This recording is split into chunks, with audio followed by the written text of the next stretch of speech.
Hello everyone, welcome back to JP's Budget Collecting and our weekly look back at the hot comics from 6 months ago. This week we're looking back at the hot comics from January 31st, 2020, and I'm recording this on July 31st, 2020. As always, this list is about trying to look back and understand what made these comics hot, what were the factors then that made them hot, and how they've done since, and what factors have changed or been the same. So we all make better decisions when we're chasing the hot books of the moment. As always, we're looking at the CBSI Hot Top 10 and the Key Collector Comic Tom Hot 10 comics from their video. So Key Collector, I know, puts out 20 comics. I'm just looking at the 10 that make Tom's video. Also, this is the second week where I did Cash or Trash back in the spring. So we also have a little bit of what I thought at the time they would do over the next 6 months. So we'll have that included as well. So without further ado, let's look at the comics from January 31st, 2020.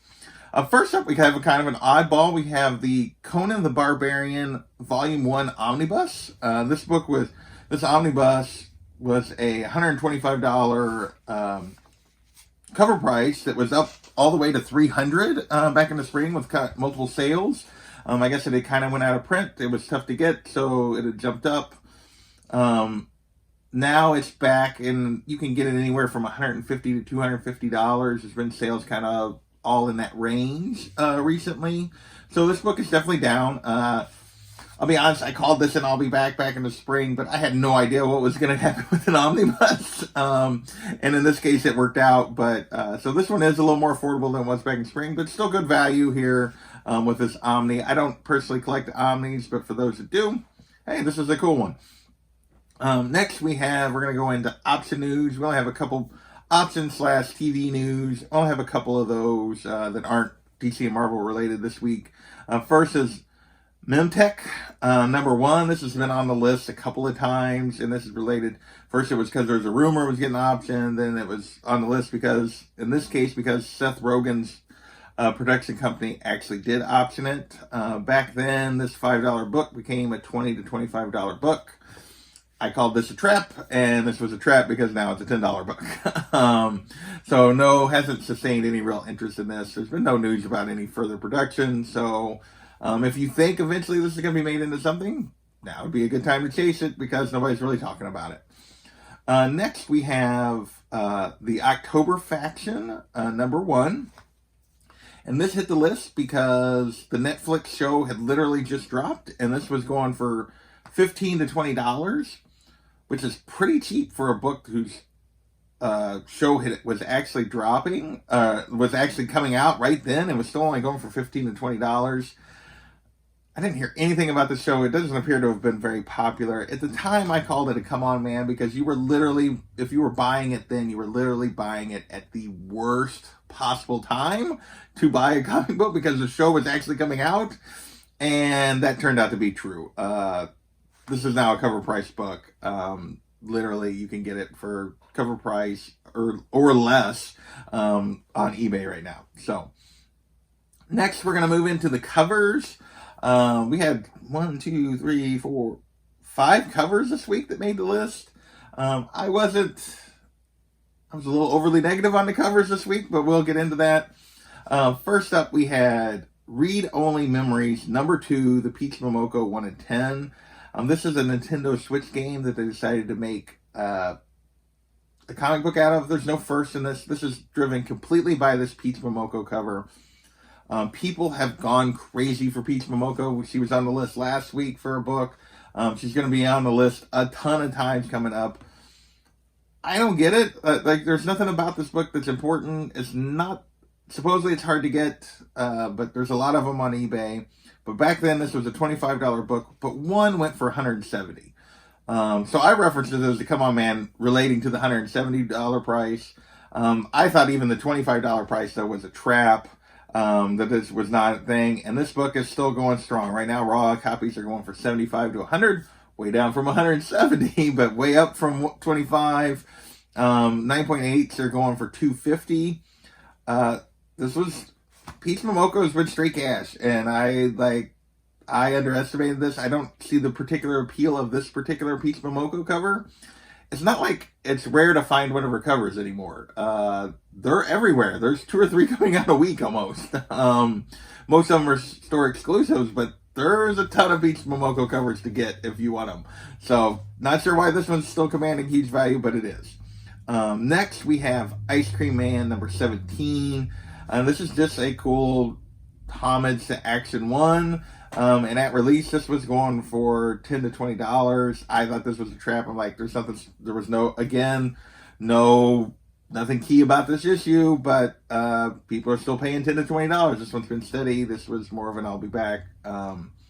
In terms of you can get it occasionally for that $10 range, but it still occasionally goes for $20. So another cover that has maintained. It didn't go up unlike the Peach Momoko thing, but it has maintained a little bit of value. Next, we have Picard number 3, the 1 in 10 photo variant. This is right as the show was coming out. The show was a hit. People were loving it, and they were chasing down these comic books, and including this variant. This thing was going for $20 to $30 at the time. I called it a trap. It was a trap. It's now a occasionally $15 book, but mostly a $10 book. And having said that, there's been no sales since June. Like, it's listed for, the listings are all for around 10 to 15, and there's been no sales since June. So yeah, this was definitely a trap on this one. Our second to last cover of the week, still got 2 more, is Avengers Defenders Tarot number 2. This is the In-Hyuk Lee 1 in 50, a cool Hulk versus Thor cover. This was a 1 in 50, and at release it was going for 100 plus, which is a lot for 1 in 50, unless they're really special. And I, as a result, called this a trap. Now this book is a $25 to $75 book. Still good value. It's still pretty regularly going for ratio in the $50 range, and occasionally more, occasionally less, depending on if you can track down a deal. But this is definitely a trap compared to those $100+ prices that it was going for back at release.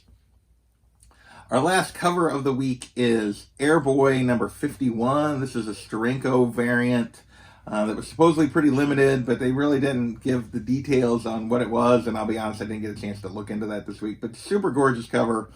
Back then it was going for $25. I called this an I'll be back. I thought it would maintain some value just because of how pretty it is, and it did. It's still a $10 to $15 book. I'm looking at the wrong line. Still a $15 to $25 book, sorry. So occasionally it's still going for that $25 range, but you can get it for under $20 if you're patient and wait for the right deal. I will say there's only been 1 sale in July, so maybe it was more of a trap than I'll be back, because nobody really seems to want to pay that $15 to $25 range right now. So with that, we're going to move away from the pretty covers and into comic buzz. And the only comic buzz this week was War of the Realms, New Agents of Atlas. Number 1, this book has multiple firsts in it, including the first appearance of Wave. And basically this was hitting the list because a solicitation came out showing Wave sitting on the throne of Atlantis. So people were specking that this character was going to be more important. Back then, it was only going for $5 to $10. 9.8s were only going for around $70. But there was a huge number of sales that week. So Tom and Key Collector put it on the list. There was like a 500% increase in sales.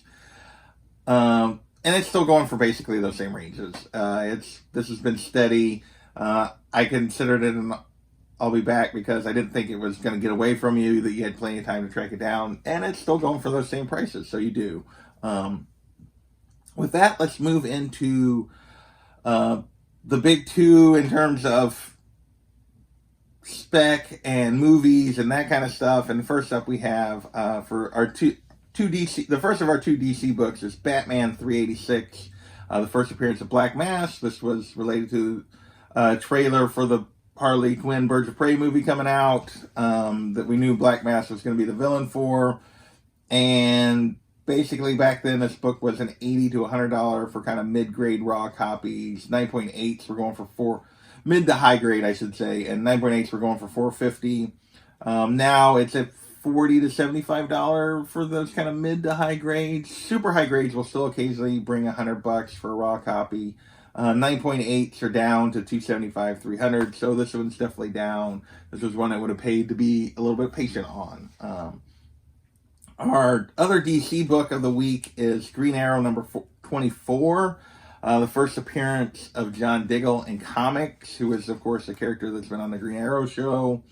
Basically, this all got hyped because they showed at the end of an episode, basically, it appeared that he got a Green Lantern ring. And why this was important is because they'd said at one point his stepfather's name was Stewart, so people were saying, oh, this is going to be their version of John Stewart, which, when you want the John Stewart first appearance. But anyway, this caused this book to jump to a $15 to $20 book, because they thought maybe this was going to be, they were going to use this actor and this version of John Stewart for the HBO show, is where this was really all the rumors were coming from and all the thing.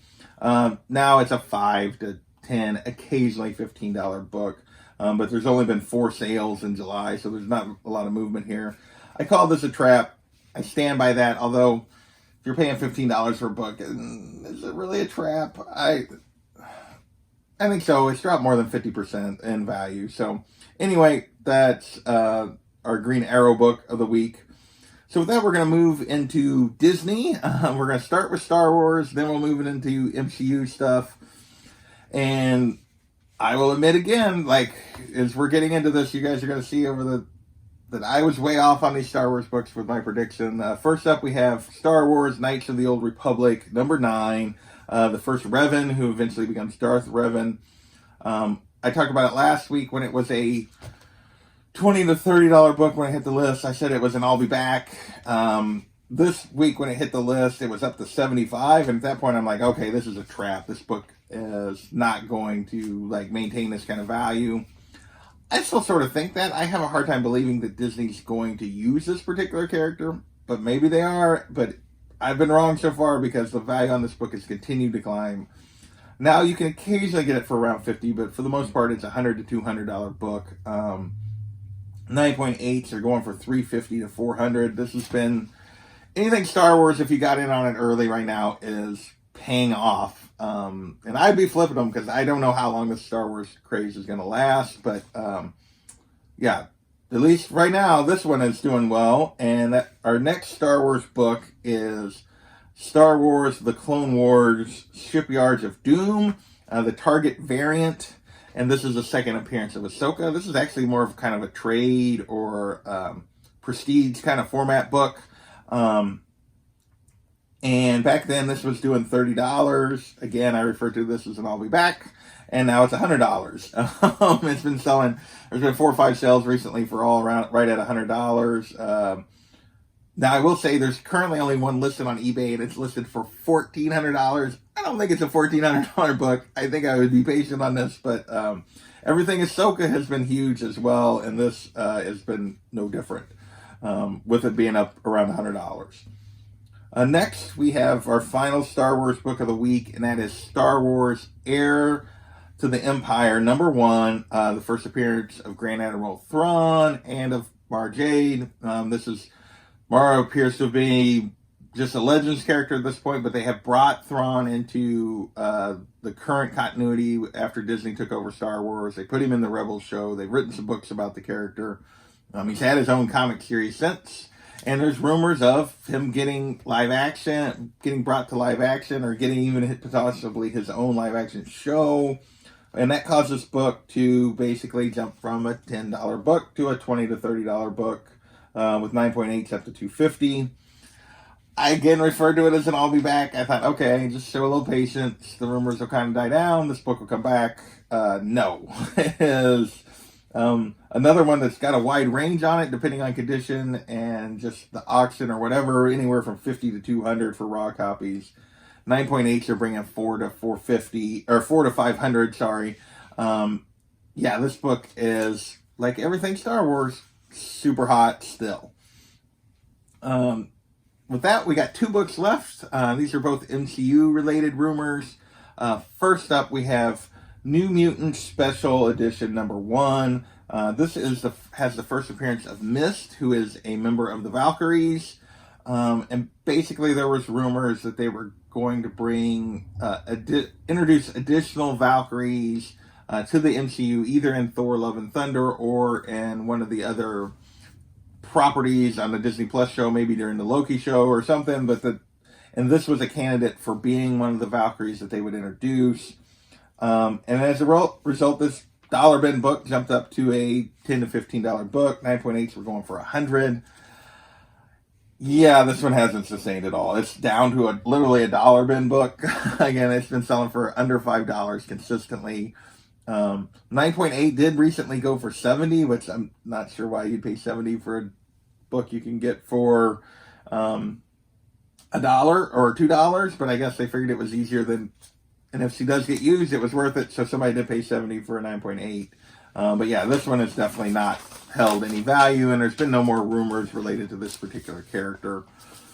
And our last book of the week is Strange Tales 169, the first appearance of Brother Voodoo. And this had to do with a casting call related to the Doctor Strange movie about a Haitian, an actor of Haitian descent, and a couple other things, which of course kind of matches Brother Voodoo very closely. So everyone was assuming this is the character they were trying to cast. Back then, raw copies were sitting on average around $125. 9.4 went for a record of $1,000. And this book is sitting right in that same range. Raw copies are sitting right to the $100 to $150 range. 9.4 is still going for around $1,000. There was one sale in between then and now where it got jumped almost up to $2,000, but that was one single sale. So for the most part, it's been consistently hitting around $1,000. Now, there's only been one sale. You have to go back to May for the last kind of 9.4 sale. 9.8s have been moving a little, or not 9.8, 8.0s. There's been a couple of 8.0 sales recently. And they've actually increased. They've been creeping up a little bit. It was like 300 back when this hit the list before. Now they're around 350, 400. So the book is holding really steady. It's gaining a little bit of traction. Hasn't fallen back any. It was an I'll be back because I thought, you'd still be able to get it in this range, or it might drop a little bit. Looks like it's just going to kind of stay in this range until we get confirmation. So might not want to wait on this one too much longer if you're interested in grabbing it before it goes completely crazy. But that's this week's list. I feel like I did pretty well on my predictions other than Star Wars. I've been way off on those. And then that Peach Momoko cover did better than I expected. I really thought, because it wasn't characters somebody cared about, and as many Peach Momoko covers as there are now, something like that wouldn't hold. But so far, those Peach Momoko fans are continuing to drive that price. So I want to thank you guys for watching. I hope you enjoyed it. Hope you learned something. And hit that like and subscribe button if you made it this far. And we'll catch you next time.